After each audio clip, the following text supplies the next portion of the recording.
to say. I want to give an example of what happened in Zimbabwe, Rutendo, where we had President Mugabe and then now a new President Mnangagwa. And during the era, the time of Mugabe, they took away land. And they thought that was a good thing. Good or bad, I don't know, highly debatable. But where is the country now? What was the advantage of such? Is it still working for the country? So, as you heard me saying, I gave the history of how capitalism was created by primitive accumulation. Primitive accumulation in Africa became colonialism that took away land from the people. And when people do not have land, you are reliant on those that have land to provide food for the people. Absolutely. And so Zimbabwe was never going to develop as long as the land was in the hands of the same colonizer and the same settler that was occupying their land and colonizing them and wanting to create dependency in them.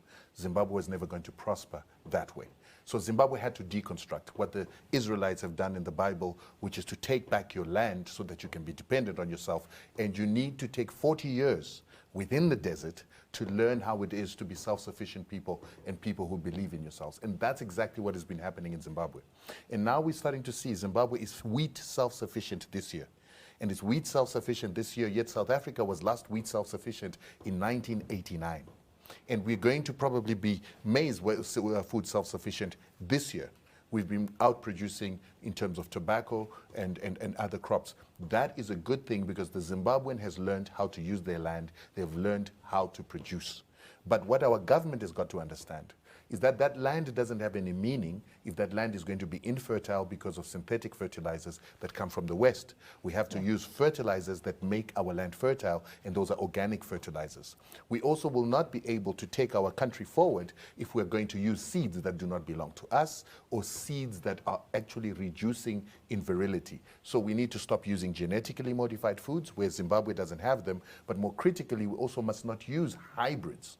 And the problem right now in Zimbabwe is that hybrids are taking over. But the problem with hybrids is they seem improved, they give you a yield, but they reduce in their virility over time until they stop reproducing. And that is a problem for food self-sufficiency. Because we will see that in Europe, there's a company called Lima Grain. In Zimbabwe, it is invested in a company called Seedco as Valmorin. Valmorin destroyed the tomato seeds of Europe by hybridizing them, to a point where when people buy tomatoes, they cannot take that same tomato and squeeze the seeds out to make it grow.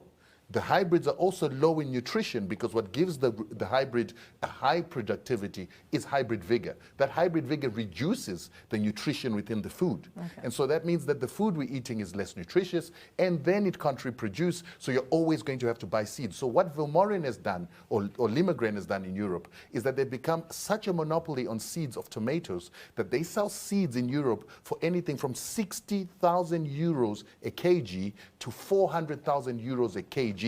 If you put that in African terms, it means that we'll have to pay more than a kg of gold for seeds to produce tomatoes. And if we allow the rest of our food to be destroyed in Africa, we will then have the same situation that Lima Grain has created in Europe. So knowledge about this by our governments and them understanding that our traditional seeds is what we need so that our foods can be drought resistant. We also need to look at nature. This notion that scientists always know how to improve is not true, because nature shows us that nature in the bushes, in the Amazon, food is feeding trillions of animals without being hybridized, without being plowed, without being watered, without being farmed by human beings. But the moment human beings take seeds, they meddle with them. These seeds don't reproduce, they don't grow in droughts, they don't adapt to climate, they don't adapt to diseases. Then finally, our government has got to understand the need to use organic fertilizers. In Zimbabwe, we've got various types of organic fertilizers that have been there. The Americans went to war for what were called the Guano Islands. Guano Islands were islands that had birds that used to defecate on those islands, and that bird poop is what was the best fertilizer in the 1900s before the Rockefellers discovered oil.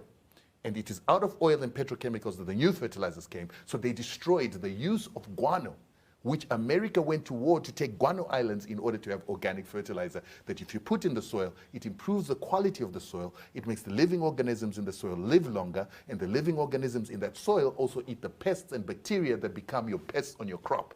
So that kind of traditional type of food growing that was organic, that was made by nature and mimicked nature is what we need to do. And this scientific focus on trying to improve what it is that the Creator did will never work, because we don't know what it is that the Creator did.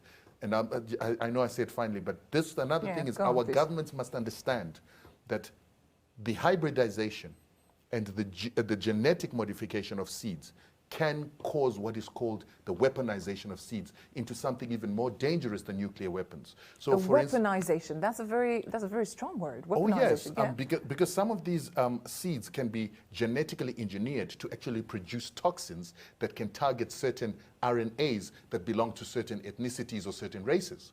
It can also, right now there is a GMO that was created in 2002 already that actually had the gene of women who had a sperm-killing mechanism within them. It's actually a disease where they kill sperm when it gets into them. So scientists went and took that gene that kills the sperm and put it into a maize crop so that maize crop would automatically make women have an ability to kill sperm when it gets into them to make them infertile. And this seed exists. It was patented in the United States. And these are the kind of weapons that we already have that can target certain ethnicities, can give them cancer, can give them, and so forth and so on. And that's why we see the rise of all sorts of cancers right now worldwide.